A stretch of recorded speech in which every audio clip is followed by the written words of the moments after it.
APMC ಮೆಟ್ಟಿಲೇರಿದ ಹಸಿ ಅಡಿಕೆ tender ಪ್ರಕರಣ.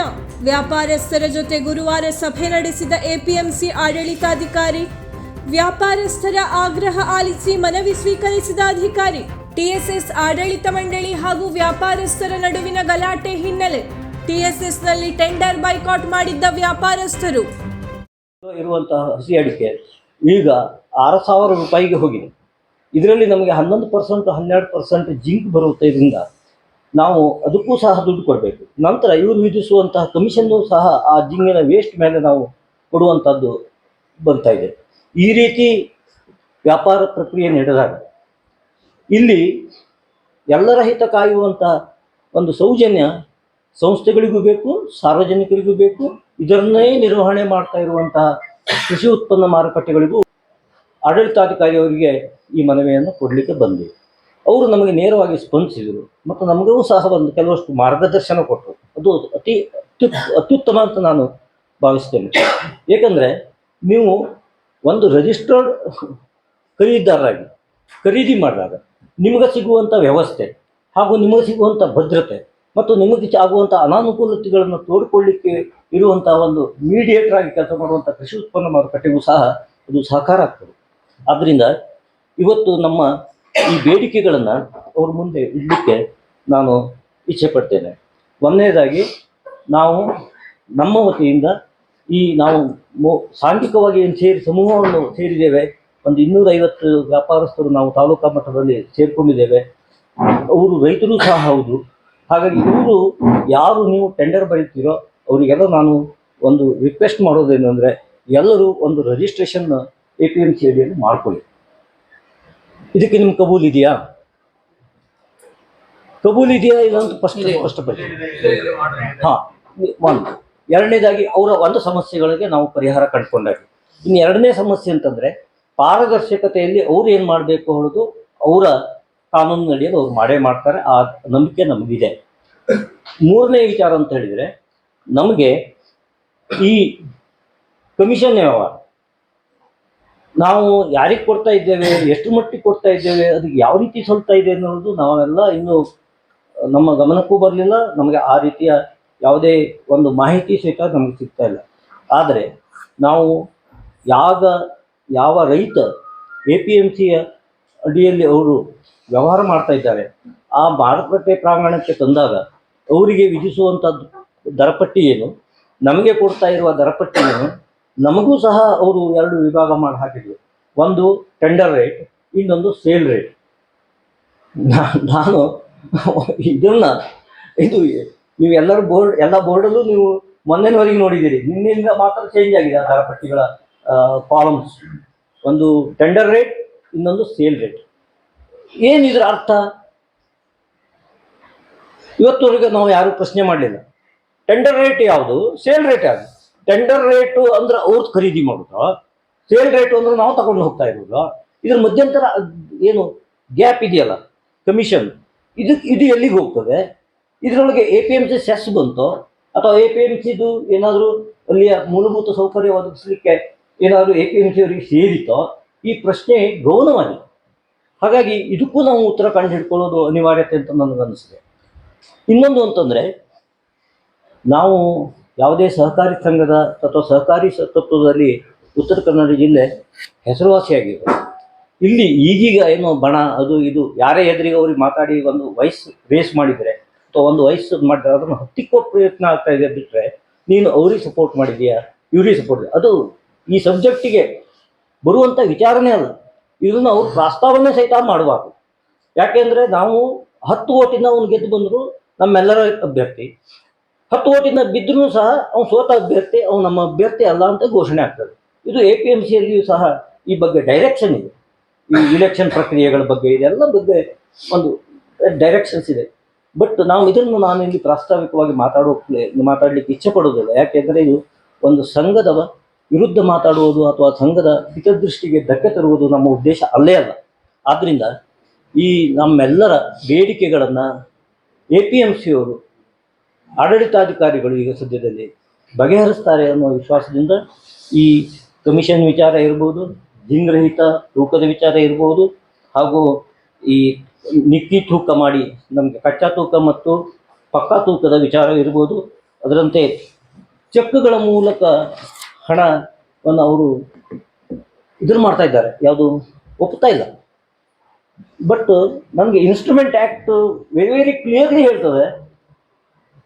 ಇನ್ಸ್ಟ್ರೂಮೆಂಟ್ ಆ್ಯಕ್ಟ್ನಲ್ಲಿ ಯಾವುದೇ ಚೆಕ್ಕು ಇಂಡೆಮ್ನಿಟಿ ಬಾಂಡ್ ಇಟ್ಟು ಕೊಟ್ಟಾಗ ದಟ್ ಈಸ್ ಆ ಪೇಮೆಂಟು ಅಂಡರ್ ಅಗ್ರಿಮೆಂಟ್ ಬರ್ತದೆ. ಸೊ ಅವರಿಗೆ ವಸೂಲಾತಿಗಳಿಗೆ ಸಾಕಷ್ಟು ಅವಕಾಶಗಳಿರ್ತವೆ. ಅದು ಬೇಡ ಅಂತಂದರೆ ಸೆಕ್ಯೂರಿಟಿ ಡಿಪಾಸಿಟ್ ಅದನ್ನು ಇಟ್ಕೊಳ್ಳಿ, ಅದನ್ನು ಇಟ್ಕೊಂಡು ಮಾಡಲಿ.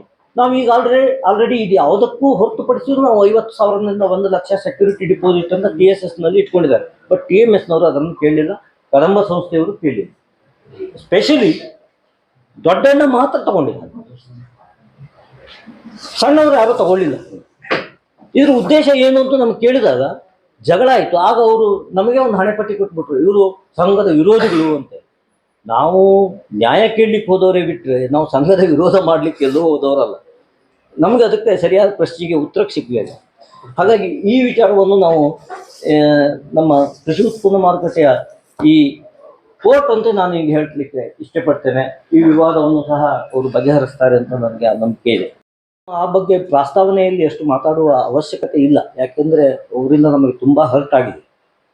ಆದರೂ ಈ ಅವಿನಾಭಾವದ ಒಂದು ನಮ್ಮ ಮತ್ತು ಸಂಘದ ಅವಿನಾಭಾವ ಸಂಬಂಧ ಇದೆಯಲ್ಲ, ಇದಕ್ಕೆ ನಾವು ಎಂದೂ ಚ್ಯುತಿ ತರಬಾರದು ಅನ್ನುವ ಉದ್ದೇಶ ನಮ್ಮದು ಧ್ಯೇಯ ಇವತ್ತಿಗೂ ಇದೆ. ಆದರೆ ಆ ಸಂದರ್ಭವನ್ನು ಅವರು ಒದಗಿಸಿದ್ದಕ್ಕೆ ನಾನು ಬಹಳ ವಿಷಾದಿಸ್ತೇನೆ. ಇವತ್ತು ನಮ್ಮ ಬೇಡಿಕೆಗಳನ್ನು ಆಡಳಿತಾಧಿಕಾರಿಗಳು ಹಾಗೂ ಮುಖ್ಯ ಕಾರ್ಯನಿರ್ವಾಹಕರಲ್ಲಿ ನಾವು ಇಡ್ತಾ ಇರುವುದೇನೆಂದರೆ, ಶಿರ್ಸಿಯಲ್ಲಿ ಪಾರಂಪರಿಕವಾಗಿ ಹಸಿ ಅಡಿಕೆ ಟೆಂಡರ್ ನಡೀತಾ ಇರೋದು 2013-14 ಅಂತ ನಾನು ಭಾವಿಸಿದ್ದೇನೆ.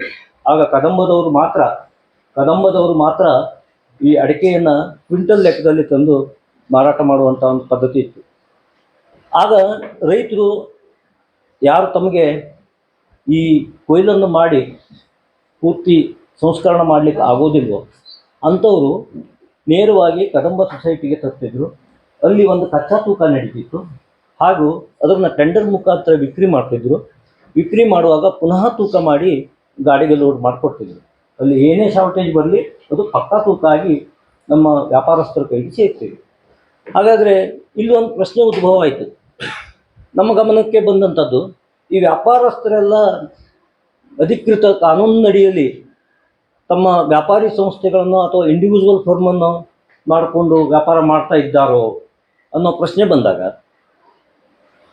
ಈ ಕಾನೂನನ್ನು ನಾವು ನಿಗ್ರಹಿಸಿ ಮಾಡುವ ಎಲ್ಲ ಅವ್ಯವಹಾರನೇ, ಇದನ್ನು ನಾವು ಒಪ್ಪುತ್ತೇವೆ.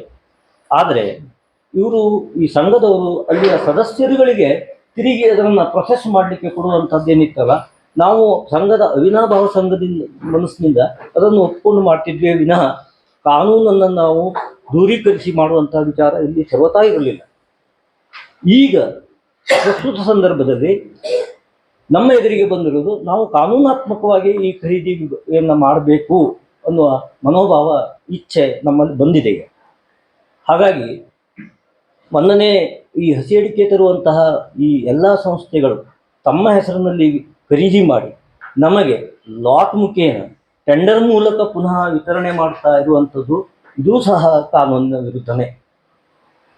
ಅದೇ ಅಲ್ಲದೆ ಅದರ ಮೇಲೆ ಕಮಿಷನನ್ನು ಸಹ 2.5% 3.5% ತೆಗೆದುಕೊಳ್ತಾ ಇರುವಂಥದ್ದು ಸಹ ಕಾನೂನಿನ ವಿರುದ್ಧವೇ. ಈ ಎಲ್ಲ ರೀತಿಯ ಕಾನೂನಿನ ಜ್ಞಾನದಡಿಯಲ್ಲಿ ಕಾನೂನಿನ ಅಸಿಸ್ಟೆನ್ಸ್ ಪಡ್ಕೊಂಡು ಸಂಸ್ಥೆಗಳೇ ತಪ್ಪುಗಳನ್ನು ಮಾಡ್ತಾ ಇದ್ದಾಗಲೂ ನಾವು ಇದನ್ನು ಪ್ರಶ್ನೆ ಮಾಡುವ ಸಂದರ್ಭವೂ ಉದ್ಭವ ಆಗಲಿಲ್ಲ. ಈಗ ಯಾಕೆ ಬಂತು, ಇಷ್ಟು ದಿವಸ ಇಲ್ಲದೆ ಹೋದ್ದು? ಈ ಟೆಂಡರ್ಗಳು ಎಲ್ಲಿ ನಡೀತಾ ಇದ್ದಾವೆ ಅವು ನಮಗೆ ಜಿಂಗ್ಲೆಸ್ ಆಗಿ ನಮಗೆ ಪುನಃ ಕೊಡ್ತಿದ್ವು. ಆದರೆ ಇವತ್ತು ಅದನ್ನು 22ನೇ ಇಸವಿ ನಂತರ ಅವರವರ ಅಡಿಕೆ ಖರೀದಿ ವಿಭಾಗಕ್ಕೆ ಬಂದಾಗ ಅದು ಜಿಂಗ್ ಸಹಿತ ವಿಕ್ರಿ ಮಾಡ್ತೇವೆ ಅಂತ ಘೋಷಣೆ ಮಾಡಿದ್ರು. ಅದು ಯಾರು ಬಲಾಢ್ಯ ಸಂಸ್ಥೆಗಳು ಮಾಡಿದ್ರಿಂದ ಉಳಿದ ಸಂಸ್ಥೆಗಳು ಅದನ್ನು ಅನಿವಾರ್ಯವಾಗಿ ಒಪ್ಪಿಕೊಂಡು ಮಾಡ್ತಾ ಇದ್ದಾರೆ. ಈಗ ಪ್ರಸ್ತುತ ಪರಿಸ್ಥಿತಿಯಲ್ಲಿ ಏನಾಗಿದೆ ಅಂತಂದರೆ, ಆ ಸಂಸ್ಕರಣೆ ಮಾಡಲಿಕ್ಕೆ ಯಾರಿಗೆ ಕೊಟ್ಟರು ಆ ದಾಖಲೆಯನ್ನು ಕೊಡಬೇಕಲ್ಲ, ಒದಗಿಸ್ಬೇಕಲ್ಲ. ನಾವು ವ್ಯಾಪಾರಸ್ಥರಲ್ಲ, ನಾವು ಒಪ್ಕೊಳ್ತೇವೆ, ನಾವು ರೈತರೇ. ನಮಗೆ ಯಾತಕ್ಕೆ ಕೊಟ್ಟರು? ಅವರು ಕೊಡುವ ಉದ್ದೇಶ ಏನು? ಇದು ಇದು ಇದು ಕಾನೂನಿನ ಅಡಿಯಲ್ಲಿ ಸರಿನೇ? ಒಂದು ವ್ಯಾಪಾರಿ ಖರೀದಿ ಮಾಡಿ ಪುನಃ ಅದನ್ನು ವಿಂಗಡಣೆ ಮಾಡುವಾಗ ಒಂದು ಸಂಸ್ಕರಣಾ ಘಟಕವನ್ನು ನಿರ್ಮಾಣ ಮಾಡಿಕೊಡ್ಬೇಕು. ಇಲ್ಲ ಆದರೆ ಸಂಸ್ಕರಣಾ ಘಟಕವನ್ನು ಯಾರು ನಿರ್ಮಾಣ ಮಾಡಿದಾರೋ ಆ ವ್ಯಕ್ತಿಗೆ ಮಾತ್ರ ಸಪ್ಲೈ ಮಾಡಿ. ಇಲ್ಲಿ ಅವರು ಖರೀದಿ ಮಾಡಿದ್ರು, ಪ್ರಕ್ರಿಯೆಗಳು ಮುಗೀತು. ಎರಡನೇ ರೀಡಿಸ್ಟ್ರಿಬ್ಯೂಷನ್ ಮಾಡುವಾಗ ಫೈನಲ್ ಕನ್ಸ್ಯೂಮರಿಗೆ ಹೋಗಬೇಕು. ಇದನ್ನು ಅವರು ಮಾಡಲಿಲ್ಲ. ಹಾಗಾಗಿ ನಮಗೆ ಈ ಸಮಸ್ಯೆಗಳು ಉದ್ಭವ ಆಗಿದೆ. ನಮ್ಮನ್ನು ವ್ಯಾಪಾರಸ್ಥರ ಅಲ್ಲ ಅಂತ ಘೋಷಣೆ ಮಾಡಿದರೆ ನಮ್ಗೆ ಇನ್ನೂ ಉಳಿತೆ. ಅನ್ವಯ ನೀವು ವ್ಯಾಪಾರಸ್ಥರಾಗಿ ಬನ್ನಿ ಅಂದರೂ ಅದನ್ನು ನಾವು ಸ್ವಾಗತಿಸ್ತೇವೆ. ಎರಡೂ ವಿಚಾರವನ್ನು ಸ್ವಾಗತಿಸ್ತೇವೆ. ವ್ಯಾಪಾರಸ್ಥರಾಗಿ ಅಧಿಕೃತವಾಗಿ ಬನ್ನಿ ಅಂದರೂ ಸ್ವಾಗತಿಸ್ತೇವೆ. ನೀವು ವ್ಯಾಪಾರಸ್ಥರೇ ಅಲ್ಲ ಬೀದಿ ಹೋಗರು ಅಂತೂ ನಾವು ಸ್ವಾಗತಿಸ್ತೇವೆ. ಹೌದು, ಯಾಕಂದ್ರೆ ಅವ್ರು ಕುರ್ಚೆ ಮೇಲೆ ಕೂತವ್ರು, ನಾವು ರಸ್ತೆಯಲ್ಲಿ ಅಡ್ಡಾಡ. ಯಾಕಂದ್ರೆ ನಾವು ವ್ಯಾಪಾರಸ್ಥರಲ್ಲ ಅಂತ ಇವತ್ತು ಪೊಲೀಸರು ಕರೆಸಿದ್ದಾರೆ. ಗೊತ್ತಾಯ್ತಾ? ಇಷ್ಟು ದಿವಸ ಅವ್ರಿಗೆ ನಾವು 10 ವರ್ಷದಿಂದ ಬರ್ದಿದ್ದು ಅವ್ರಿಗೆ ಇನ್ನೂ ಏನೋ ಮನವರಿಕೆ ಇಲ್ಲ. ಇವತ್ತು ಪೊಲೀಸರು ಕರೆಸಿ ನೀವು ವ್ಯಾಪಾರಸ್ಥರಲ್ಲ, ನೀವು ಹೊರಗೋಗಿ ಅಂತ ದಬ್ಬಾಳಿಕೆ ಮಾಡ್ಲಿಕ್ಕೆ ಶುರು ಮಾಡಿದ್ದಾರೆ. ಆದ ಕಾರಣ ನಾವು ನ್ಯಾಯಯುತವಾಗಿ ಈಗ ಇಲ್ಲಿ ತಂದಿದ್ದೇವೆ. ಇದನ್ನ ಮುಂದೆ ಹೇಗೆ ಆಗ್ಲಿ ನಾವು ನ್ಯಾಯ ಏನಿದ್ದೇವೆ ಅದಕ್ಕೆ ರೆಡಿ ಇದ್ದೇವೆ. ಅದ್ರ ಅಡಿಯಲ್ಲೇ ನಾವು ಟೆಂಡರ್ ಬರೀತೇವೆ. ವ್ಯಾಪಾರಸ್ಥರಾಗಿ ಟೆಂಡರ್ ಬರೀತೇವೆ, ವ್ಯಾಪಾರಸ್ಥರಾಗಿ ಅಲ್ಲಿ ಪ್ರವೇಶ ಮಾಡ್ತೇವೆ. ನೋಡೋಣ ಅದು ಏನೇನ್ ಬರುತ್ತೆ ಅಂತ ಬರಲಿ ಅಂತ ನಾವು ಇವತ್ತೇ ಹೋಗುತ್ತೆ. ಅವ್ರು ಕರೆದು ಏನೇನ್ ಸಮಸ್ಯೆಗಳು ಬರ್ಬೋದು ಅಂತ ನಮಗೆ ತಿಳಿಸಿ ಹೇಳಿದ್ರು. ನಾವು ಅದಕ್ಕಷ್ಟು ರೆಡಿ ಇದ್ದೇವೆ ಅಂತ ಹೇಳಿ ಇವತ್ತು ಇಲ್ಲಿ ಸಭೆ ಸೇರಿದ್ದೇವೆ. ಈಗ ಮುಂದಿನದು ಅವರು ನಾನು ಸ್ವತಃ ನಾನು ಕೇಳಿ ನೀಡಿದ್ದಿದ್ರೆ ಅವರು ಈಗ ಬರ್ತಾರ ಇಲ್ಲ?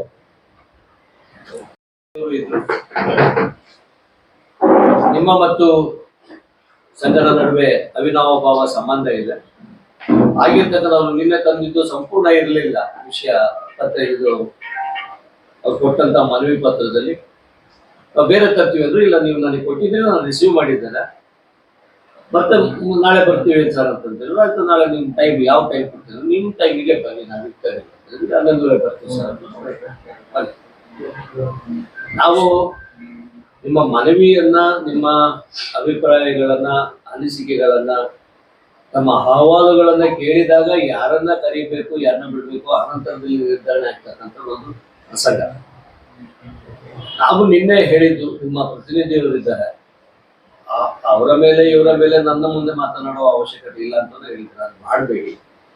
ನಿಮ್ದು ಏನಿದೆ ಅಹವಾಲು ಅದನ್ನು ಕೂಡಿ ಕಾನೂನು ಚೌಕಟ್ಟಿನ ಅಡಿಯಲ್ಲಿ ಪರಿಶೀಲನೆ ಮಾಡ್ತೇವೆ. ನಾಳೆ ಬಂದು ಸಭೆ ಸೇರಿ ಪ್ರಾಥಮಿಕವಾದಂತ ಕೆಲವು ಅಂಶಗಳು ಇರ್ತವೆ, ಚರ್ಚೆ ಮಾಡೋಕ್ಕೆ ತಾವು ಮುಖಂಡರು ಅನ್ಸ್ಕೊಂಡು ಬನ್ನಿ ಬಂದಿದ್ರು ಮಾತಾಡಿದ್ರು. ಈಗ ತಾವು ಕೊಟ್ಟಿರ್ತಕ್ಕಂಥ ಈ ಮನವಿ ಸೈನ್ ಆಗಿ ಬರಲಿಲ್ಲ. ಈಗಾಗಲೇ ಸ್ಪೀಕರ್ಸ್ ಇದ್ದಾವೆ ಎಲ್ಲರ ಸಮ್ಮುಖದಲ್ಲಿ. ಅದರಲ್ಲಿರ್ತಕ್ಕಂಥ ಪ್ರತಿಯೊಂದು ಅಂಶಗಳನ್ನ ತಾವು ಹಿರಿಯರಿದ್ದೀರಿ, ಹೇಳಿದಿರಿ. ಒಂದು ವ್ಯವಸ್ಥೆ ಉತ್ತಮವಾಗಿ ನಡೆದುಕೊಂಡು ಹೋಗ್ಬೇಕು. ನಮ್ಮ ಪ್ರಯತ್ನ ಶಿರ್ಸಿ ಕೃಷಿ ಉತ್ಪನ್ನ ಮಾರುಕಟ್ಟೆ ಸಮಿತಿಗೆ ಅದರದೇ ಆದಂತಹ ವಿಶಿಷ್ಟವಾದಂತಹ ಬಹಳ ಗೌರವಯುತವಾದಂತಹ ಸ್ಥಾನಮಾನಗಳಿದೆ. ಅದಕ್ಕೆ ಪ್ರಾಥಮಿಕವಾಗಿ ನಾನು ಶಿರ್ಸಿ ತಾಲೂಕಿನ ಎಲ್ಲ ರೈತ ಬಾಂಧವರಿಗೆ ಗೌರವವನ್ನು ಸಮರ್ಪಿಸ್ತೇನೆ. ಅವರ ಸಕ್ರಿಯ ಭಾಗವಹಿಸುವಿಕೆಗೆ ಹಾಗೂ ಆ ಗೌರವಾನ್ವಿತ, ಯಾವತ್ತೂ ಗೌರವಾನ್ವಿತ ರೈತ ಬಾಂಧವರಿಗೆ ವ್ಯವಸ್ಥೆಯನ್ನು ಕಲ್ಪಿಸಿಕೊಟ್ಟಿರ್ತಕ್ಕಂಥ ನಮ್ಮ TSS ಆಗಿರ್ಬೋದು, TMS ಮತ್ತೆ ಕದಂಬ ಈ ಸಹಕಾರ ಸಂಘಗಳನ್ನು ಸಹ ನಾನು ಗೌರವಿಸ್ತೇವೆ. ಅದೇ ರೀತಿ ಈ ಸಂಘ ಸಂಸ್ಥೆಗಳಲ್ಲಿ ಸಕ್ರಿಯವಾಗಿ ಭಾಗಿಯಾಗಿ ರೈತ ಬಾಂಧವರಿಗೆ ಮತ್ತು ಸಂಘ ಸಂಸ್ಥೆಯ ಉನ್ನತಿಯಲ್ಲಿ ಪ್ರಮುಖ ಪಾತ್ರ ವಹಿಸುತ್ತಕ್ಕಂಥ ಎಲ್ಲ ವ್ಯಾಪಾರಸ್ಥ ಮಿತ್ರರನ್ನು ಸಹ ನಾವು ಗೌರವಿಸ್ತೇವೆ. ಈ ಹಂತದಲ್ಲಿ ಇಲಾಖೆ ಮತ್ತು ಸಮಿತಿ ಅಂತಕ್ಕಂಥದ್ದು ಇಲ್ಲಿ ಕಾರ್ಯನಿರ್ವಹಿಸ್ತಾ ಇರ್ತದೆ. ಎಲ್ಲರೂ ಕಾನೂನಿನ ಚೌಕಟ್ಟಿನ ಅಡಿಯಲ್ಲಿಯೇ ಕಾರ್ಯವನ್ನ ನಿರ್ವಹಿಸಬೇಕಾಗ್ತದೆ. ತಾವುಗಳು ಎಲ್ಲರೂ ಸಹ ಕಾನೂನನ್ನ ತಿಳಿದಂತವರೇ ಇದ್ದೀರಿ.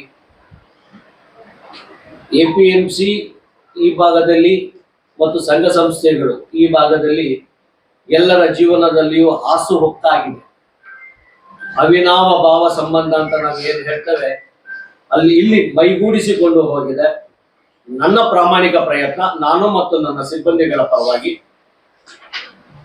ನಿಮ್ಮ ಮತ್ತು ಇಲ್ಲಿರ್ತಕ್ಕಂಥ ರೈತ ಬಾಂಧವರ ಮತ್ತು ಸಂಘ ಸಂಸ್ಥೆಯವರ ಹಿತಾಸಕ್ತಿಯನ್ನ ಕಾಪಾಡುವಲ್ಲಿ ನಾವು ಮತ್ತು ನಮ್ಮ ಸಿಬ್ಬಂದಿ ವರ್ಗದವರು, ನಮ್ಮ ಸಮಿತಿಯವರು ಪ್ರಾಮಾಣಿಕವಾಗಿ ಪ್ರಯತ್ನವನ್ನ ಮಾಡ್ತೇವೆ. ಇದನ್ನ ಸೌಹಾರ್ದಯುತವಾಗಿ ರೈತರಿಗೆ ಸಿಗ್ತಕ್ಕಂಥ ಬೆಲೆಯ ವಿಚಾರದಲ್ಲಿ, ತೂಕದ ವಿಚಾರದಲ್ಲಿ ಮತ್ತು ಪೇಮೆಂಟಿನ ವಿಚಾರದಲ್ಲಿ ಯಾವುದೇ ರೀತಿಯಾದಂತಹ ಗೊಂದಲಗಳು ಉಂಟಾಗದ ಹಾಗೆ, ಅನ್ಯಾಯ ಆಗದ ಹಾಗೆ ಎಲ್ಲರ ಹಿತಾಸಕ್ತಿಯನ್ನು ಒಗ್ಗೂಡಿಸಿಕೊಂಡು ಕಾಪಾಡತಕ್ಕಂಥ ನಿಟ್ಟಿನಲ್ಲಿ ನಾವು ಪ್ರಾಮಾಣಿಕವಾದಂತಹ ಪ್ರಯತ್ನವನ್ನ ಮಾಡ್ತೇವೆ. ತಾವು ಕೊಟ್ಟಿರ್ತಕ್ಕಂಥ ಅರ್ಜಿಯಲ್ಲಿರ್ತಕ್ಕಂಥ ವಿಷಯಗಳನ್ನ ಪರಾಮರ್ಶಿಸಿ ತಮ್ಮನ್ನು ಮತ್ತು ತಾವು ಯಾರ ವಿಚಾರದಲ್ಲಿ ಕೇಳಿದ್ದೀರ ಅವರನ್ನು ಕರೆಸಿ ಮಾತನಾಡುವ ಒಂದು ಪ್ರಯತ್ನ ಸಮಿತಿಯಿಂದ ನಡೆಯುತ್ತೆ. ಇಷ್ಟು ಮತ್ತೆ ನನ್ನ ಒಂದು ಭಿನ್ನ ಅರಿಕೆ ಅಂದ್ಕೊಳ್ಳಿ, ಕೋರಿಕೆ ಅಂದ್ಕೊಳ್ಳಿ, ನೀವೆಲ್ಲರೂ ಸೇರಿ ಕಷ್ಟ ಬಿದ್ದು ಗೌರವಾನ್ವಿತ ರೈತ ಬಾಂಧವರು, ಗೌರವಾನ್ವಿತ ಸಂಘ ಸಂಸ್ಥೆಯವರು, ಗೌರವಾನ್ವಿತ ವ್ಯಾಪಾರಸ್ಥರು, ಸಾರ್ವಜನಿಕರು, ಇಲ್ಲಿ ಹಾಜರಿರ್ತಕ್ಕಂಥ ನಮ್ಮ ಮಾಧ್ಯಮದವರು ಹೌದು, ಇಲ್ಲಿ ಇರ್ತಕ್ಕಂಥ ಈ ಹಿಂದೆ ಇದ್ದಂತ ಸಮಿತಿಯ ಎಲ್ಲ ಅಧ್ಯಕ್ಷರುಗಳು, ಸದಸ್ಯರುಗಳು, ಎಲ್ಲರೂ ಸಿಬ್ಬಂದಿಗಳು ಸೇರಿ ಕಷ್ಟ ಬಿದ್ದು ಕಟ್ಟಿರ್ತಕ್ಕಂಥ ಒಂದು ವ್ಯವಸ್ಥೆ. ರಾಜ್ಯದಲ್ಲಿಯೇ ಉನ್ನತವಾದಂತ ಒಂದು ಸ್ಥಾನಮಾನ ನಮ್ಮ ಈ APMC ಉಂಟು. ಅದನ್ನ ಇದುವರೆಗೂ ಇರ್ತಕ್ಕಂಥ ಆ ಗೌರವವನ್ನ ಇನ್ನು ಉನ್ನತ ಮಟ್ಟಕ್ಕೆ ತೆಗೆದುಕೊಳ್ಳೋದಕ್ಕೆ ನೀವೆಲ್ಲರೂ ಸಹಕಾರ ಕೊಡಬೇಕು. ಎಲ್ಲರಿಗೂ ಗೌರವಾನ್ವಿತರು ಅಂತಕ್ಕಂಥ ಅಭಿಪ್ರಾಯವನ್ನು ಇಟ್ಕೊಂಡು ನಾನು ಮಾತಾಡ್ತಾ ಇದ್ದೇನೆ. ಇಲ್ಲಿ ಯಾವುದೇ ರೀತಿಯಾದಂತಹ ಬೇರೆ ಅಂಶಗಳು ಬೇಡ. ಕಾನೂನು ಮತ್ತು ವ್ಯಾಪಾರ ವ್ಯವಹಾರ, ರೈತರ ಹಿತಾಸಕ್ತಿ, ತಮ್ಮಗಳ ಹಿತಾಸಕ್ತಿ, ಸಂಘದ ಹಿತಾಸಕ್ತಿ, ಸಮಿತಿ ಹಿತಾಸಕ್ತಿ, ಸರ್ಕಾರದ ಹಿತಾಸಕ್ತಿ, ಸರ್ಕಾರದ ಕಾನೂನುಗಳು ಏನಿದಾವನ್ನ ಫಾಲೋ ಮಾಡೋದ್ರಲ್ಲಿ ತಾವೆಲ್ಲರೂ ನಮ್ಮ ಜೊತೆ ಕೈ ಜೋಡಿಸ್ಬೇಕು ಅಂತ ತಮ್ಮಲ್ಲಿ ವಿನಂತಿಸಿಕೊಂಡು, ವೀಕ್ಷಕ ಮಹಾಪ್ರಭುಗಳೇ, ನಮ್ಮ ಚಾನಲ್ ಅನ್ನು ಸಬ್ಸ್ಕ್ರೈಬ್ ಮಾಡಿ, ಶೇರ್ ಮಾಡಿ, ಪ್ರೋತ್ಸಾಹಿಸಿ.